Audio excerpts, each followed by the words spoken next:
Hey guys, it's Jen here.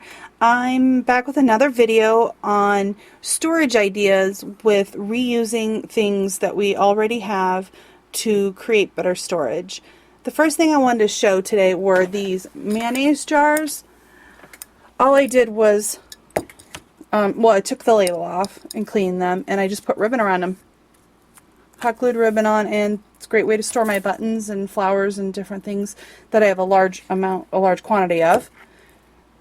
This box right here is just a flat rate priority box. I cut the top off, covered it in paper, and I store all of my 8x8 and 4x6 paper pads in here.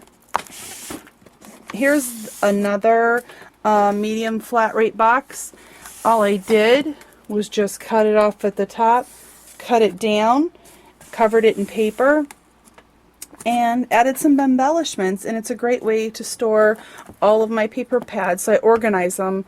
Like this box here is all of my double-sided paper packs. I also store loose paper and magazines, different things like that in them. So they've become a really useful way to organize those kind of things. This box over here is a large flat rate box. Just cut the top off, covered it in paper, and this is how I store all of my patterned papers, my scraps. This box here is just a box that I covered in paper too, and it holds all my adhesives. I take and cut off all the tops of my glue dots. That way I can just pull them in and out. That's how I store them. And in this storage container here, when you open it up, there's individual boxes in here, and all that is the medium flat rate boxes cut in half. I use the tops and the bottoms, and then I color coded all of my papers. That way I can use up my scraps a lot easier, because before they were all in this one big bin, just loose in there. And if I was digging and if I couldn't find the color I wanted right away, I just go get a whole nother sheet of paper and for a little cut, and that's how I ended up with so many scraps.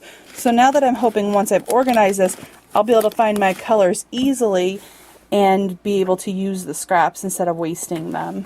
I did that with all the colors, and I also did it with the blacks, the browns, the creams, and the whites. And then, see, there's more of those magazine boxes that I had made. But up here's another box covered in paper, and this is how I store all of my cards. I do need to organize this better. I do have tabs here that I'm started to label so that I can organize my cards. That's going to be a project that I'm going to do very soon. So this year has really been just a year of organizing. Sorry if I'm making you dizzy. I don't mean to move the camera so fast, but here's another thing I made. This box here, I just made it out of chipboard. I angled it, and I covered it with paper and ribbon, and it can either I sit my gypsy on it when I'm working, or sometimes I will put my books on here. And then when I open it up, I have paper clips there that I can actually clip to the page that I'm working on as I'm making my cuts and designing my different projects.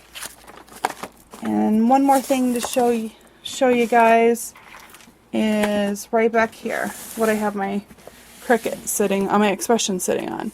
All this is a board that I covered with ribbon, and actually hot glued baby blocks and covered them with ribbon, so that this board sits on them, and I can pull, my keyboard is under there, and when I need to utilize my keyboard I can just pull that out and push it right back under, and then that way it makes a multi-purpose and a good way to store my Cricut, because I like everything right here at my desk so I can use it quickly and efficiently, because I don't have a lot of time to craft.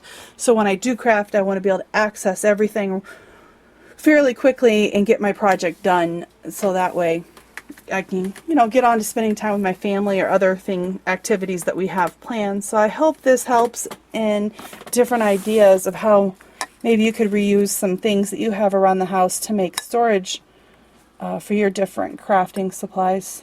Well, thank you for watching, and check me out at jennyscrafts.com. Bye.